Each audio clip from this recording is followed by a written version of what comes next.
Hello, everyone. This week we're going to venture into the information retrieval aspects of the information retrieval or the information lifecycle.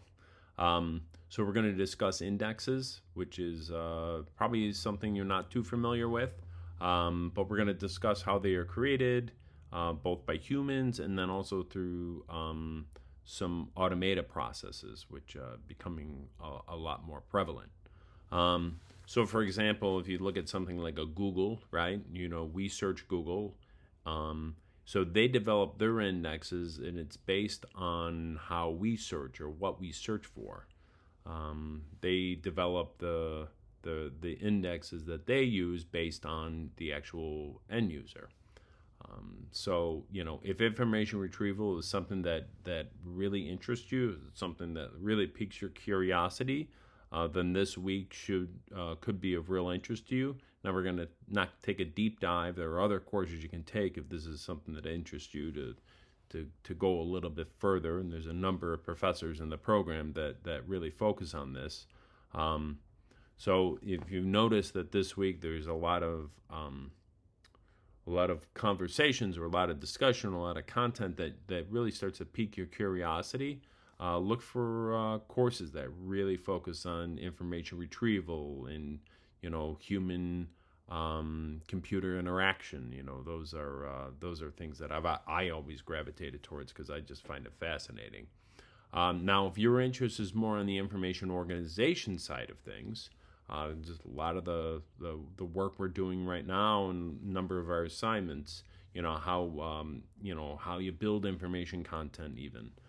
Then we want to think about, more about how information is described. There's information organization is a course that you might want to really start to think about taking next, right? There's other courses too that are similar to information organization that discuss the building of information content, like the cataloging and the metadata creation, which is also a really fascinating part of the information sciences. So this week is really going to focus just on the information retrieval and then the indexes. And those are things that you should know about just, to become a more well-rounded information scientist. Not this week, but next week, we're going to start looking at models of information retrieval. And the next assignment, we're going to focus on indexing and the way indexes support information retrieval. Now, don't worry about the next assignment. There's no coding involved or anything necessarily technical. Okay, the next assignment is really designed just to make sure you have the basic principles, a conceptual framework, and background in place to help you move forward. Now, this week, I also know a number of you are finishing up your information organization projects. I have gotten a few assignments in. I've already started reviewing them. I'm going to try to turn around and get the grading done as quickly as possible. So bear with me. We'll get through the grading, and I'll try to get everything back to you relatively soon.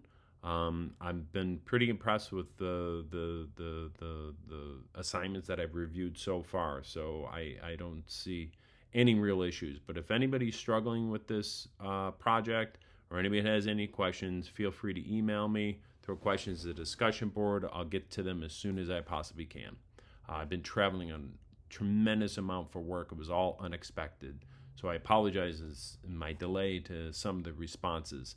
There's some things work-related just started to hit at the very last minute. So I've been traveling extensively, and I apologize that I have not been getting back to your questions as quickly as I normally do.